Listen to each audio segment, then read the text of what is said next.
Parents పోయి కంప్లీట్గా స్కూళ్ళ ముందు ధర్నాలు చేస్తున్నటువంటి పరిస్థితి ఉన్నది. ఫీజు కనబడడానికి ₹1,00,000 ఉంటుంది, కానీ ఇంకొక 30,000 అదనంగా, అది బస్సుకు అంటారు, స్కూల్కి అంటారు, బుక్స్కి అంటారు, రకరకాల పేర్లతో ఇంకొక 30,000 అదనంగా పేరెంట్స్ మీద బర్డెన్ ఉంటుంది.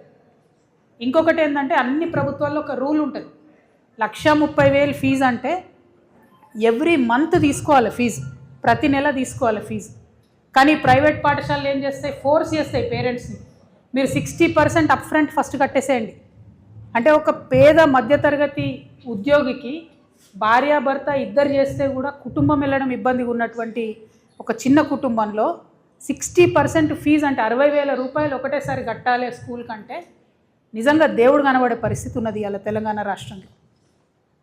ఈ విషయాల మీదనే, ఈ అంశాల మీదనే రేవంత్ రెడ్డి గారు పదే పదే బీఆర్ఎస్ గవర్నమెంట్ అప్పుడు ఉన్నప్పుడు క్రిటిసైజ్ చేసి మీరు ఫీ నియంత్రణ చేయండి అని చెప్పినారు. మరి ఇవాళ 3 సంవత్సరాలు అవుతుంది, 3 బడ్జెట్లు పెట్టుకున్నారు వీళ్ళు. మొన్న బడ్జెట్ సమావేశంలో కూడా నువ్వింత తిన్నావు అని వాళ్ళని వాళ్ళు తిట్టుకోవడం తప్పితే కనీసం పేద మధ్యతరగతి పిల్లలు ఇబ్బంది పడుతూ ఉన్నారు. మరి ఫీజు నియంత్రణ కోసం ఒక చట్టం తేవాలి అని చెప్పి ఆలోచన ఈ ప్రభుత్వానికి లేకపోవడం అనేది సిగ్గుచేటు.